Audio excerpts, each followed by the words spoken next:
myself into work and hobbies, spending time with people who genuinely cared about me. For the first time in years, I felt a sense of peace. My family might never understand why I made the choices I did, but I realized it wasn't my job to make them see. This was my life, and for once I was living it on my terms. About a week after the party, my younger brother called me. At first I assumed it was just another attempt to guilt trip me, but his tone was surprisingly calm. He claimed he wanted to apologize for the misunderstanding and said he regretted how things had escalated. It felt off, but I let him talk. After a few minutes, it became clear that he wasn't apologizing, he was fishing for information. He kept steering the conversation toward future family events, asking if I was planning to attend or host anything. When I didn't give him the answers he wanted, he got defensive and slipped up. He let it slip that my parents had been telling relatives I was mentally unstable and acting out to justify my behavior. They were spreading lies to make themselves look better and me look unreasonable. I ended the call before it turned into a full-blown argument, but hearing that confirmed what I'd suspected all along. They cared more about their reputation than our relationship. Later that evening, I was reorganizing my closet when I stumbled across an old diary from my teenage years. Flipping through the pages, I found entries about past birthdays, ones my parents had completely forgotten, even after I reminded them.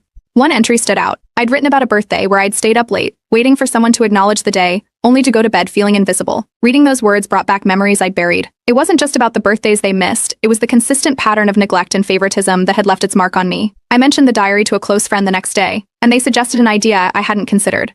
They said I should write a letter to my parents, not to send, but to process my emotions. They thought it might help me untangle years of frustration and hurt.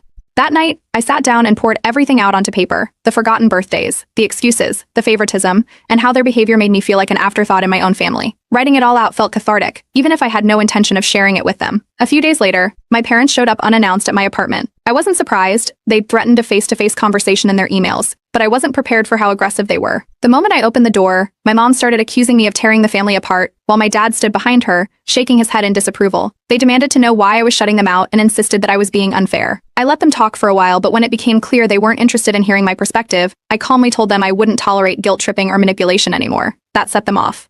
My mom became emotional, accusing me of being ungrateful and cruel. My dad started listing all the things they'd done for me over the years, as if that erased the neglect and favoritism. Eventually, I told them the conversation was over and asked them to leave. They tried to argue, but I stood my ground. For the first time, I felt like I was in control of the situation. When they realized I wasn't backing down, they left, but not without a dramatic exit. My mom yelled as they walked to the car, promising I'd regret this decision. A few days after their visit, a supportive cousin reached out with some unexpected news. Apparently, my parents' smear campaign had backfired. One of the relatives they'd confided in started questioning their version of events and reached out to my cousin, who told them the truth. Word spread quickly, and soon, other family members were messaging me to apologize for believing my parents' lies. Meanwhile, my parents tried to distract from the fallout by throwing a lavish party for my younger brother. It was over the top, complete with a catered dinner and professional decorations, exactly the kind of event they'd never bothered to organize for me. Friends and relatives sent me photos and videos of the event, almost as if to prove my point. I didn't engage.